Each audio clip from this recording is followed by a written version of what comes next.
ఉప్పెనంత ప్రేమ. Episode 92 Madhulatha entertainment నుండి support. Anupama upload చేసిన వీడియోను డిలీట్ చేయడమే కాకుండా పవిత్ర మీద చెడుగా ఆర్టికల్స్ ను ప్రిపేర్ చేపించాడు సామ్రాట్. పవిత్రకి హెల్ప్ అవుతుందని వీడియో పెడితే అది కాస్త ఘోరంగా మారి తనను ఇంకా ఎక్కువ క్రిటిసైజ్ చేసే పరిస్థితికి తీసుకెళ్లింది. కొత్తగా పవిత్ర గురించి వస్తున్న న్యూస్ ను చూసి బాధపడ్డం తప్ప ఏమీ చేయలేకపోతుంది అనుపమ. దామిని వెనుక సామ్రాటున్నాడు. అతని కంపెనీ మొత్తం సపోర్టింగ్గా ఉంది. అంతేకాదు సామ్రాట్ ప్రొడక్షన్స్ కి గ్లోబల్ రేడియంట్ కంపెనీతో మంచి కనెక్షన్ ఉంది. ఇవన్నీ అడ్డు పెట్టుకుని దామిని ఏదైనా చేయగలదని అనుపమకి కూడా తెలుసు. పవిత్ర పరిస్థితి ఇంకా కష్టంగా మారుతుందని గ్రహించి ఏం చెయ్యలేక దేవుణ్ణి ప్రార్థిస్తుంది అనుపమ. దినకర్ కూడా ఈ కొత్త న్యూస్ ను చూసి చాలా యాంగ్షియస్ గా బాధగా ఫీల్ అవుతూ, అనుపమ గారు, ఇప్పుడేం చేద్దాం?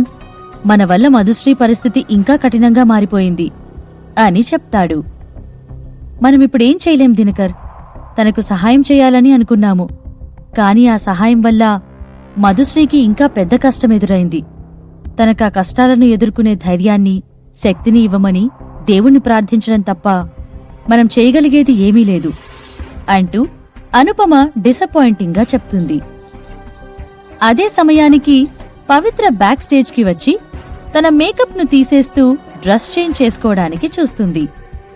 టైరింగ్ డే తర్వాత తొందరగా ఇంటికి వెళ్లి రెస్ట్ తీసుకోవాలని పవిత్ర ఫాస్ట్ గా రెడీ అవుతుంది. జానకి అక్కడికి వచ్చి కావాలనే పవిత్రను వెక్కిరిస్తూ, హే మధుశ్రీ, నువ్వు చూడ్డానికి మంచి అమ్మాయిలా కనిపిస్తున్నావు, కాని చిన్నప్పుడు పెద్ద గయ్యాలివంట కదా అంటూ నవ్వుతుంది. జానకి సడన్ గా ఇలా ఎందుకంటుందో పవిత్రకి అర్థం కాలేదు. అయినా ఆమెను పట్టించుకోకుండా తన పనిలో తాను నిమగ్నమైపోతుంది పవిత్ర. జానకి గోడకు ఆనుకొని నిలబడి చేతులు కట్టుకుని చూయింగం తింటూ, నువ్వు నిజంగా ఇంప్రెసివ్గా ఉన్నావు. ఎక్కడ చూసినా నీ పేరే వినిపిస్తోంది. ఓవర్ నైట్ లో స్టార్ అయ్యావు. డైరెక్టర్ కూడా నీ స్క్రీన్ టైం ను పెంచాలని చూస్తున్నాడంట కదా అంటూ అయిష్టంగా చెప్తుంది. పవిత్ర రెప్యుటేషన్ మొత్తం పాడైనా కూడా జానకి లాంటి చిన్న ఆర్టిస్టుకి అదొక రకమైన పాపులారిటీ అనిపిస్తుంది. తన గురించి కూడా రూమర్స్ వచ్చి ఓవర్ నైట్ లోనే పాపులర్ అయితే బాగుండని అనుకుంటుంది. మధుశ్రీకి ఇంత ఎక్కువ మంది హేటర్స్ పెరిగినా కూడా డైరెక్టర్ ఎందుకు ఆమెకి స్క్రీన్ టైం పెంచాలని చూస్తున్నాడో జానకికి అర్థం కాలేదు. జానకి మాటలకు పవిత్ర కన్ఫ్యూజ్ అయ్యి, నా స్క్రీన్ టైం పెంచుతున్నారా అని ఆశ్చర్యపోయి అడుగుతుంది. హే, నీకేం తెలియనట్టుగా నటించకు. నీకు తెలియకుండా ఎలా ఉంటుంది? ఇలా జరగడానికి ఏదో ప్లాన్ చేసుకునుంటావు కదా అంటూ చిరాకుగా మాట్లాడుతుంది జానకి. న్యూస్లో చెప్పినట్టు స్క్రీన్ టైం కోసం పవిత్ర డైరెక్టర్తో కూడా అక్రమ సంబంధం పెట్టుకుందేమో అని అనుకుంటుంది జానకి.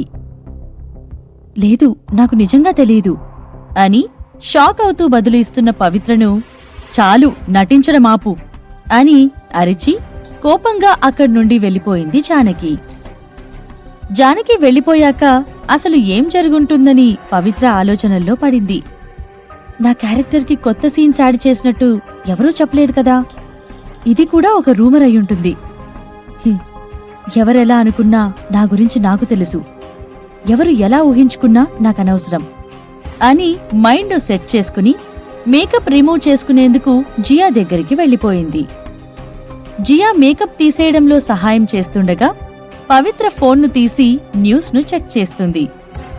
తన హేటర్స్ సంఖ్య ఇంకా ఎక్కువ పెరగడం గమనించింది. కొంతమంది న్యూస్ను చూసి వాళ్ల ఒపీనియన్స్ తెలుపుతుంటే ఇంకొంతమంది మాత్రం కేవలం పవిత్రను నెగటివ్గా చూపించడానికి మాత్రమే ట్రై చేస్తున్నారు. ఎప్పటిలాగే ఈరోజు కూడా చాలా మంది చాలా బ్యాడ్గా కామెంట్స్ చేశారు. తనను ప్రశ్నిస్తున్నారు, తిడుతున్నారు, అవమానిస్తున్నారు. ఒక్కరు కూడా పవిత్రను సపోర్ట్ చేయడం లేదు. ఈ కామెంట్స్ ను చూస్తుంటే తన సోషల్ మీడియా అకౌంట్స్ అన్ని డిలీట్ చేయాలన్నంత బాధ కలిగింది పవిత్రకి. అయినా ఇప్పటికీ తను ముందు నుండే సిద్ధంగా ఉంది. యాక్టింగ్ ఫీల్డ్లోకి అడుగు పెట్టాలన్న ఆలోచన వచ్చినప్పుడే ఇలాంటి పరిస్థితులు వస్తాయని ఊహించింది. ఎలాంటి కష్టమొచ్చినా తన ఆశయం కోసం ఏదైనా ఎదుర్కొంటానని మెంటల్గా ప్రిపేర్ అయ్యాకే పవిత్ర ఎంటర్టైన్మెంట్ ఇండస్ట్రీలో జాయిన్ అయింది. వీటన్నిటినీ జీవిత పాఠాలుగా మార్చుకుంటూ తనను తాను స్ట్రాంగ్గా అయ్యేందుకు బిల్డ్ చేసుకోవడానికి నిర్ణయం తీసుకుంది. పవిత్ర తన ఆలోచనల్లో లీనమై ఉండగా అనుపమ అసిస్టెంట్ దినకర్ వచ్చి, మధుశ్రీ, నీకెవరో ఇవ్వమని ఇచ్చారు అని చెప్తూ ఒక వైట్ కలర్ బాక్స్ను అందించాడు. ఆ బాక్స్లో పవిత్ర గాయాలకు మందులున్నాయి. అందులో టేక్ కేర్ అని రాసిపెట్టిన ఒక కాగితం కూడా కనిపించింది. పవిత్ర ఆ రైటింగ్ను చూడగానే అర్థం చేసుకుంది ఆ బాక్స్ విజయ్ పంపించాడని. టేక్ కేర్ అన్నది కేవలం 2 పదాల మాటే అయినా పవిత్రకి అందులో విజయ్ తన మీద చూపిస్తున్న ప్రేమ కనిపిస్తుంది.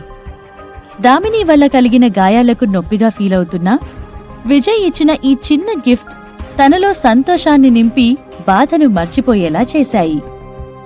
విజయ్ తనను నమ్మితే చాలు, ప్రపంచం మొత్తం తనను అపార్థం చేసుకున్నా పర్వాలేదని అనుకుంటుంది పవిత్ర. పవిత్ర తన వర్క్ అంతా పూర్తి చేసుకుని స్టూడియో నుండి బయటికి రాగానే ఊహించినట్టే చాలామంది చుట్టూ చేరి తనను ఆపేశారు. చాలామంది రిపోర్టర్స్ తనను ఇంటర్వ్యూ చేయడం, ఇబ్బందికరమైన ప్రశ్నలు అడగడం మొదలుపెట్టారు. మధుశ్రీ గారు, మీకెవరితోనో అక్రమ సంబంధముందని, అబార్షన్ కూడా చేయించుకున్నారని విన్నాము. అది నిజమేనా? మీరు స్కూల్లో ఉన్నప్పటి నుండే స్మోకింగ్, డ్రింకింగ్ లాంటి అలవాట్లకు అడిక్ట్ అయ్యారంట కదా, నిజమేనా? మిస్ మధుశ్రీ, మీకొక కొడుకున్నారని వచ్చిన రూమర్స్ కి ఎలా స్పందిస్తారు? మీకు గ్లోబల్ రేడియంట్ కంపెనీలోని హైయర్ అఫీషియల్స్ కి సంబంధమేంటి? ఆడిషన్ అవ్వకుండానే మీకు 2 మిత్రుల సినిమాలో ఛాన్స్ వచ్చిందని విన్నాము. దానికి కారణం చెప్పగలరా? అంటూ ఒకరినొకరు తోసుకుంటూ పవిత్రను ప్రశ్నల మీద ప్రశ్నలు అడుగుతున్నారు. ఆగకుండా అడుగుతున్న ఈ ఇబ్బందికరమైన ప్రశ్నలను వినగానే పవిత్రకి అర్థమయ్యింది తన గురించి ఫేక్ న్యూస్లు పెరుగుతున్నాయని. ఈ ప్రశ్నలకు ఎలా సమాధానమివ్వాలో పవిత్రకి అర్థం కావడం లేదు. వాళ్లను తప్పించుకుని వెళ్దామన్నా కూడా వాళ్లంతా ఈజీగా వదిలిపెట్టేలా లేరు. సడన్ గా అక్కడికి ఒక వ్యాన్ వచ్చి ఆగింది. అందులో నుండి కొంతమంది బ్లాక్ కలర్ డ్రెస్ లో ఉన్న అబ్బాయిలు దిగి పవిత్ర చుట్టూ ఉన్న వాళ్లను తోస్తూ పవిత్రకి దారిని ఇచ్చారు. వ్యాన్లో నుండి ఒక అమ్మాయి పరిగెత్తుకుంటూ వచ్చి, మధుశ్రీ పద అని పవిత్ర చేతిని పట్టుకుని వ్యాన్ వైపుకి తీసుకెళ్తుంది. తన చేతిని పట్టుకుని తీసుకెళ్తున్న అమ్మాయి రిసెప్షనిస్ట్ పుష్ప అని గమనించి, మధులత ఎంటర్టైన్మెంట్ వాళ్లు తనకు హెల్ప్ చేయడానికి వీళ్లందర్నీ పంపించారని గెస్ చేస్తుంది పవిత్ర. బ్లాక్ డ్రెస్ లో ఉన్న బాడీగార్డ్స్ ఇంకా పుష్ప సహాయంతో పవిత్ర సేఫ్గా ఆ రిపోర్టర్స్ నుండి బయటపడింది. అదే సమయానికి పొడవుగా స్లిమ్గా ఉన్న ఒక అమ్మాయి రిపోర్టర్స్ వద్దకు వెళ్ళింది. పవిత్ర అప్పటికే వ్యాన్ లోపలికి వెళ్లి కూర్చునేసరికి ఆ అమ్మాయిని వెనుక నుండి మాత్రమే చూడగలుగుతుంది. ఆ రిపోర్టర్స్ ఇంకా తన పేరును పిలుస్తూ అవే ఇబ్బంది పెట్టే ప్రశ్నలను అడగడం విని విండో గ్లాస్ను మూసేసి బయటకి చూస్తుంది. కాని 2 నిమిషాల్లో అందరూ సైలెంట్ అయ్యారు. ఆ పొడవుగా ఉన్న అమ్మాయి వాళ్లందరినీ కామ్ చేసి సిచ్యువేషన్ను తన కంట్రోల్లోకి తీసుకుంది. పవిత్ర ఆ అమ్మాయి ముఖాన్ని చూడలేకపోతుంది. కాని ఆ అమ్మాయి పొడవాటి జుట్టును ఒక చిన్న క్లిప్తో కట్టిపడేసి బిజినెస్ సూట్లో మాత్రమే ఉండడం చూస్తుంది. మీడియా మిత్రులకు నమస్తే. నేను మధుశ్రీ మేనేజర్ను. నా పేరు సంజు ప్రియ. నేను మీ అందరి ముందు మధులత ఎంటర్టైన్మెంట్ కంపెనీ తరపున మాట్లాడడానికి వచ్చాను. మధుశ్రీ గురించి మీకున్న ప్రశ్నలన్నిటికీ 2-3 రోజుల్లో మేమొక ప్రెస్ కాన్ఫరెన్స్ అరేంజ్ చేసి సమాధానమిస్తాము. ప్రెస్ కాన్ఫరెన్స్ కి సంబంధించిన టైం డీటెయిల్స్ ను మధులత ఎంటర్టైన్మెంట్ అఫీషియల్ వెబ్సైట్లో అప్లోడ్ చేస్తాము. ప్లీజ్ అప్పటి వరకు మా యాక్టర్ మధుశ్రీ గారి షెడ్యూల్ కి ఇన్కన్వీనియన్స్ కలిగించకుండా ఉంటారని కోరుకుంటున్నాను. థ్యాంక్యూ అంటూ ఆ అమ్మాయి అందరినీ తన మాటలతో కన్విన్స్ చేసింది. ఒక రిపోర్టర్ తనను గుర్తుపట్టి, నువ్వు ప్రియా, టాప్ మేనేజర్ సంజు ప్రియా కదా అంటూ ఎగ్జైటెడ్గా అరుస్తాడు. సంజు ప్రియా అన్న పేరు వినగానే అక్కడి రిపోర్టర్స్ అటెన్షన్ అంతా ఈ అమ్మాయి మీదికి మారింది. చాలా మంది తనను గుర్తుపట్టడం మొదలుపెట్టారు. హైలీ ఇన్ఫ్లుయెన్షియల్ మేనేజర్ అయిన సంజు ప్రియా 6 సంవత్సరాల తరువాత మళ్లీ తిరిగి వస్తే తనను గుర్తుపట్టకుండా ఎలా ఉంటారు? సంజు ప్రియ ఆర్టిస్ట్ మేనేజింగ్ ఫీల్డ్కే టాప్గా పాపులర్గా నిలిచిన యంగ్ అచీవర్. తన కెరియర్లో ఉన్నత శిఖరాలంత ఎత్తుకి ఎదుగుతున్న సమయంలో సడన్ గా రిటైర్మెంట్ తీసుకుని హైదరాబాద్ను వదిలి వెళ్లిపోయింది. తరువాత తన గురించి చిన్న సమాచారం కూడా ఎవరికీ తెలియలేదు. తను సడన్ గా రిటైర్మెంట్ తీసుకోవడానికి కారణం ఇప్పటికీ ఒక రహస్యంగానే మిగిలిపోయింది. ఇప్పుడు 6 సంవత్సరాల తరువాత ఒక చిన్న యాక్టర్కి మేనేజర్గా తిరిగి రావడం చూసి ప్రతి ఒక్కరూ షాక్ అయ్యారు. మధుశ్రీని ఇంటర్వ్యూ చేయడానికి రాకపోయి ఉంటే సంజు ప్రియను చూసే అవకాశం పోయేదని ప్రతి ఒక్కరూ అనుకుంటారు. అక్కడి రిపోర్టర్స్ వెంటనే సంజు ప్రియను ప్రశ్నలు అడగడం మొదలుపెట్టారు. మిస్ ప్రియా, మీరు 6 సంవత్సరాలు కనిపించకుండా పోవడానికి కారణమేంటి? మళ్ళీ ఇంత సడన్ గా ఇక్కడికి ఎందుకొచ్చారు? సంజు ప్రియ గారు, మీరు సడన్ రిటైర్మెంట్ తీసుకోవడానికి కారణమేంటి? మిస్ ప్రియా, మీరు మధుశ్రీ లాంటి చిన్న ఆర్టిస్ట్కి మేనేజర్గా ఎందుకు చేస్తున్నారు? మీకు తనకు సంబంధమేంటి? అంటూ అడుగుతున్నారు. ఈ ప్రశ్నలన్నిటికీ ఒక చిన్న చిరునవ్వును సమాధానంగా ఇచ్చి వెనక్కి తిరిగి వ్యాన్లో వచ్చి కూర్చుంటుంది. ఆ బాడీగార్డ్స్ అందరూ కూడా వ్యాన్లో వచ్చి కూర్చోగానే ఆ సెలబ్రిటీ వ్యాన్ అక్కడి నుండి కదిలింది. తన ముందు కూర్చున్న అందమైన అమ్మాయిని చూసి షాక్ అయింది పవిత్ర. ఆ అమ్మాయి ముఖంలో ఏదో తెలియని స్పార్క్ కనిపిస్తుంది. ఎందుకో తనను చూస్తుంటే ఆమెతో ఎన్నో జ్ఞాపకాలను షేర్ చేసుకున్న ఫీలింగ్ కలుగుతుంది. ఈ అమ్మాయిని ఎక్కడో చూసినట్టు కూడా ఉంది, కాని పవిత్ర గుర్తుపట్టలేకపోతుంది. సంజు ప్రియ పవిత్రను చూసి నవ్వుతూ, హే పవికుట్టి, ఎలా ఉన్నావ్? అని చాలా చనువుగా మాట్లాడుతుంది. పవికుట్టి అని తనను వాళ్ల ఇంటి పక్కన ఉండే ఫ్రెండ్ తప్ప ఎవరూ పిలిచేవారు కాదు. ఆ పిలుపుతో సంజు ప్రియ వైపు దీర్ఘంగా చూసి సంజు అంటూ ప్రశ్నార్థకంగా పిలిచింది పవిత్ర. ఆ ఒక్క పిలుపుతో పవిత్ర చిన్ననాటి జ్ఞాపకాలన్నీ తన మైండ్లో రివైండ్ అవుతున్నాయి. వాళ్లంతా చిన్నగా ఉన్నప్పుడు తను, సామ్రాట్, సంజు తమ్ముడు ప్రణవ్ కలిసి ఆడుకునేవారు. వాళ్ల ఇల్లులు కూడా పక్కపక్కనే ఉండేవి. వాళ్లు సంతోషంగా గడిపిన క్షణాలు పవిత్రకి ఇంకా గుర్తున్నాయి. వీళ్లందరిలో పవిత్ర చాలా చిన్నది.